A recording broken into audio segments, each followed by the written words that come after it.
This is Mike Morales. You are watching and listening to Sipping Off the Cuff on Tequila Aficionado Media, all of our channels and networks. I'm sitting here in sweltering Southern California. That guy out there is Jay Silverman in Tempe, Arizona. who is melting in Tempe. What's the temperature in Tempe today? This is August 1st. Stepped outside in a while. Just gonna assume it's over 100.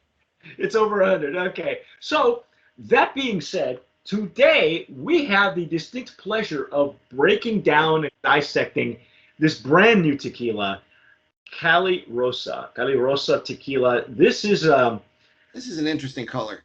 yeah. It's first of all, I got to say the presentation is. It looks like a wine bottle. It really has that wine bottle feel to it, and you know, it does seem like more reddish than the average Anejo tequila. I do see a little bit of that red influence on the kind of like amber color that you get. I'm seeing a little bit more of a redness to it. Yeah, it's got like a really deep copper. It's got a really deep copper look to it. It is a wine bottle. You can pour it beautifully as a wine or hold it from the neck and pour it that way. We're going to break the seal open. I got this glass top. I love these glass stoppers. Yeah, me too. I usually get good quality wines with the glass stopper, so, you know. I'm going to put mine in the Glencairn. I'm going with this Fermioli here. Oh, look at it. Look at this. Fill it right up. Oh, it's beautiful. Now I will tell you that the color reminds me of a lighter version. I was talking to Jason about this offline, and the other extra añejo that I've had that's polished in a Napa Valley wine barrel is Dulce Vida XA. At barrel strength. It's a 55 proof. Color here. And look at that beautiful color. Amber. A little bit of red. Yeah, it's got red highlights, copper highlights. It's really pretty. And I said to Jason offline, I said, you know, that Dulce Vida, I love it. I have one full bottle left, and it's dry on the finish. It's a barrel strength. It's just gorgeous for like after dinner or with a cigar. And I'm kind of hoping I get something similar with this, but I don't see it as a color. There's not a deep enough, rich enough color, and obviously it's not being aged as long as the XA. Oh wow! I'm gonna ask us a really tough question right now, okay? Because this smells amazing to me. I think it smells really good. Do you think this would pass the additive-free test, though? Oh, absolutely. I would. Yeah. Here's why. Getting a lot of cocoa. It's really nice. Yeah, here's why. We went through the press release and the sell sheet with a fine-tooth comb. Nowhere does it tell us what makes it an añejo. Okay, because by law, an añejo has to be aged in a used whiskey or bourbon barrel anywhere between 1 and 3 years. Cali Rosa doesn't tell us what it was aged in prior to it being all dumped into a wine barrel for 18 months. And the flavor notes tell us that you're getting vanilla and toffee. So you're thinking at the bare minimum, at least 1 year in an American oak barrel. That's what I'm thinking. Bourbon whiskey barrel, most likely. Yeah, that's what I'm thinking. We don't know. So that's the part of the information that I wish I had. We're gonna find out. Probably not today, not while we're recording, but I will find out because I'm interested. It smells really good. The nose is amazing. Oh my goodness. I mean, you're really getting a genuine cocoa, and it's kind of fun to. I would like to pour this for like a tequila newbie and be like, you know, try this out if you've never. It comes right up to greet you. You've never sipped tequila before. I would say you would probably like this. If you were to go ahead and smell it, you'd be like, wow, that smells like Cocoa Puffs. Yeah, it does. It smells like a. And not in an off-putting way, and it doesn't. No, it's really enjoyable. I get more of the cocoa than anything else. I'm not getting as much of the fig or the fruit as as maybe is intended, but let's see if it opens up and I'll get more of that depth of flavor as it goes. Because it does take, in general, it takes a couple minutes for a good añejo tequila to open up. You have to give it a chance, folks. And we just broke the seal off of these. These have been sitting in my office for like at least a week, and I think Jason, very unique. This one's even more unique because I don't see the other red wine barrel tequilas. They all go in different directions. You know, there's a lot of variety that you can impart once you start bringing the whole secondary barrel, wine barrel process together. It's probably pretty fun to, like, you know, figure out where you want to go with that and what kind of wine you want to use, and American wine, European wine. There's another one. Mexican wine. There's another one I forgot to mention. Ayate is one of my favorites, and they age their reposado and their añejo also in wine barrels because the folks are Savage and Cook are wine people. So a lot of wine. Penta is another tequila that is Penta comes from using 5 different plants, and it's being finished in. That's a newer product, right? Yeah, and it's being finished in wine barrels because those owners are winemakers. So the really neat part about tequila now is that the winemakers are getting involved, and they're really getting creative with the barrels they're using. And I like, one day you and I are going to be tasting Sotol polished in a wine barrel. Yeah, and I can't wait for that. That sounds fun. Because if we're getting this kind of quality from tequila, can you imagine what the other agave spirits are going to be like? This is good stuff. It's interesting. I think it's pretty unique. You know, it's different than a lot of what's out there and what's on the shelves, and so it's a fun adventure for someone going out to buy a bottle of tequila. I think it's pretty cool. Yeah, absolutely. And if you're a wine hound, this might be right up your alley. Let's take a sip and see what's going on. Oh,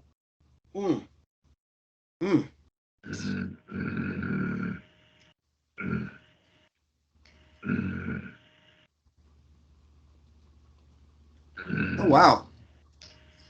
No, very interesting. Look at how thick the tears are on this. I don't know if you can see that.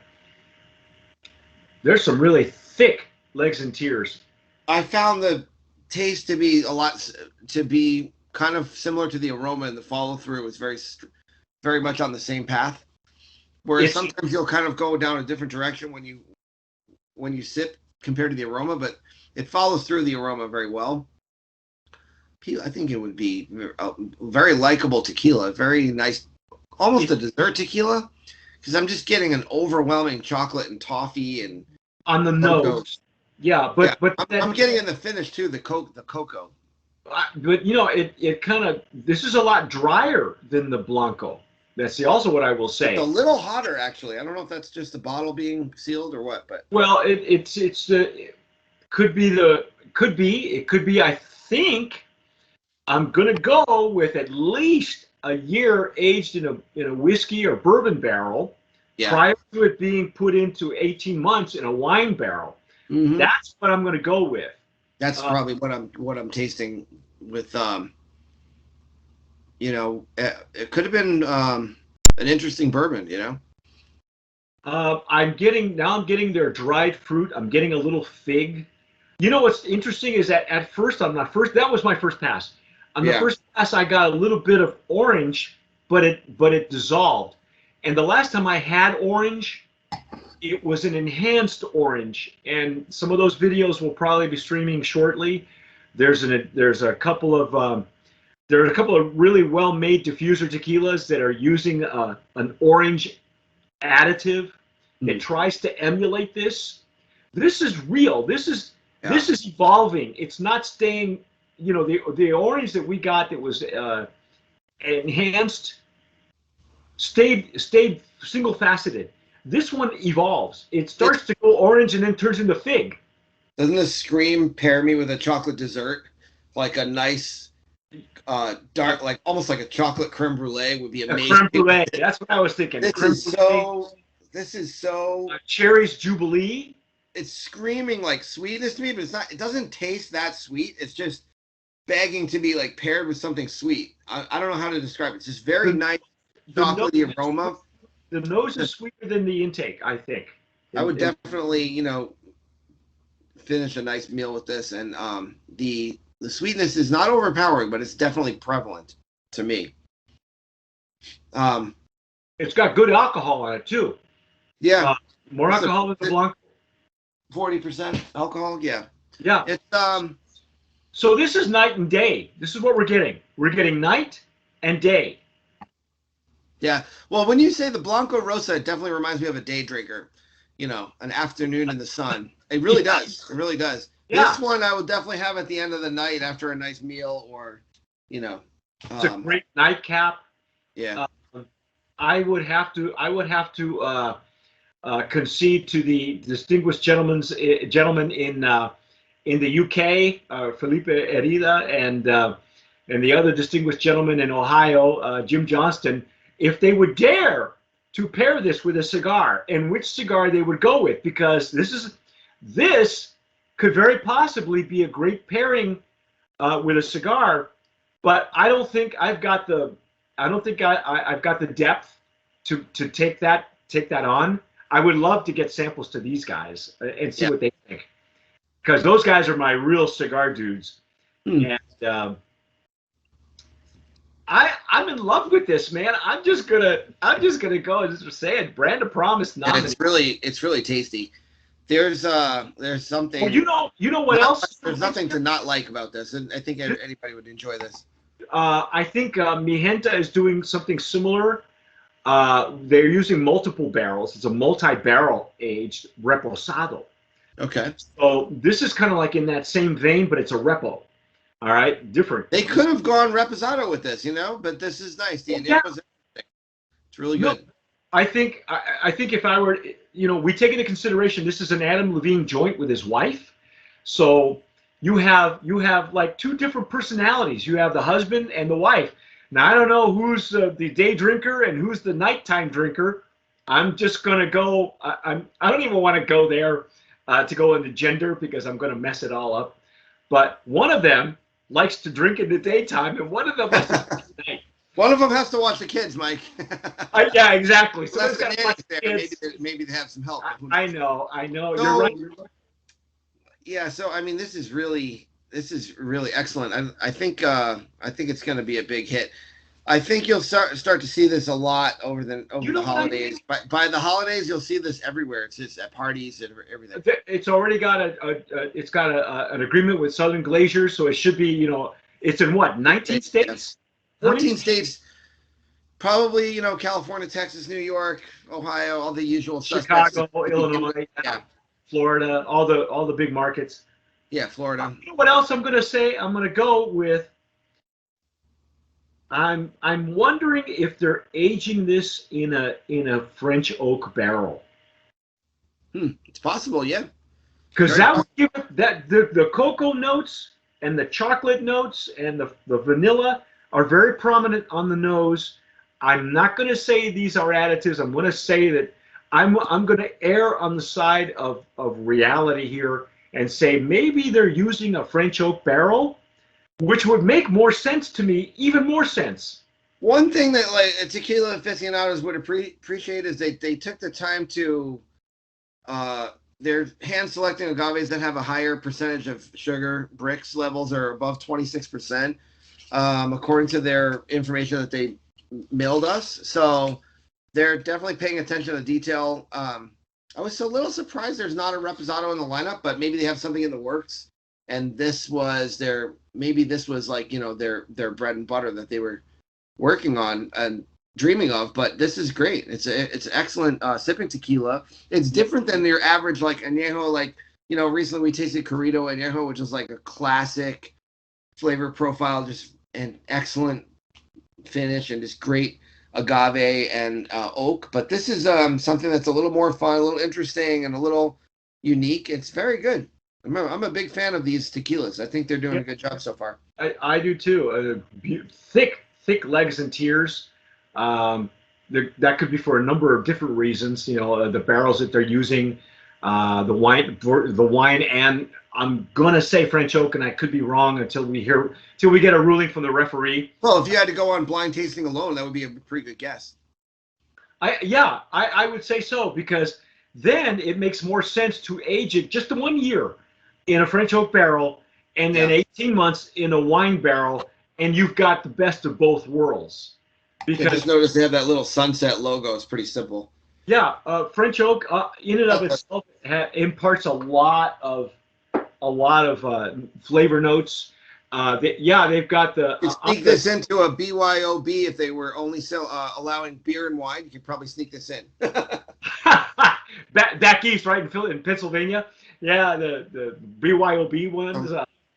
Or like if your wife says you get some wine, stay away from the hard stuff. You're like, oh, I got it. Yeah. Is this wine? I think I got this, honey.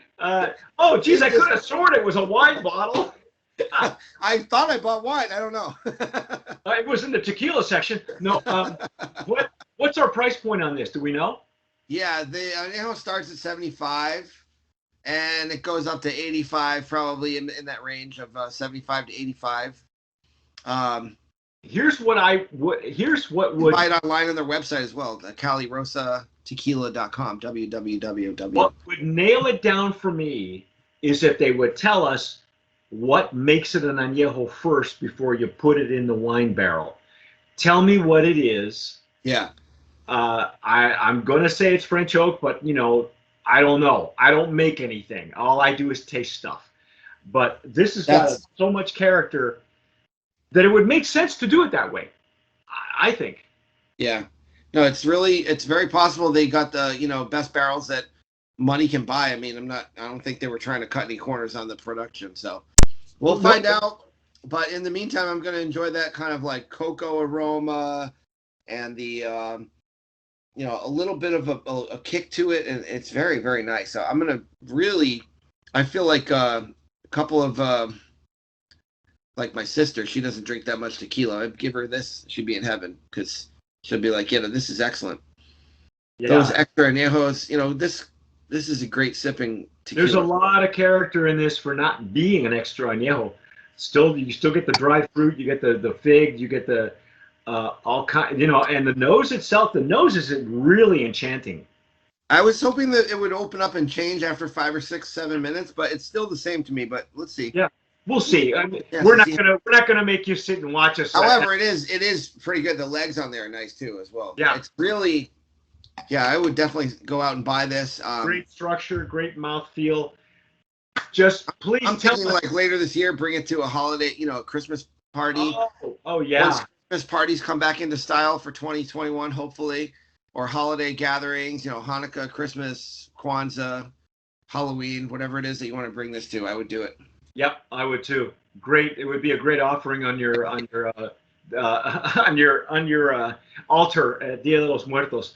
Anyway, that's our take on Cali Rosa. Excellent product.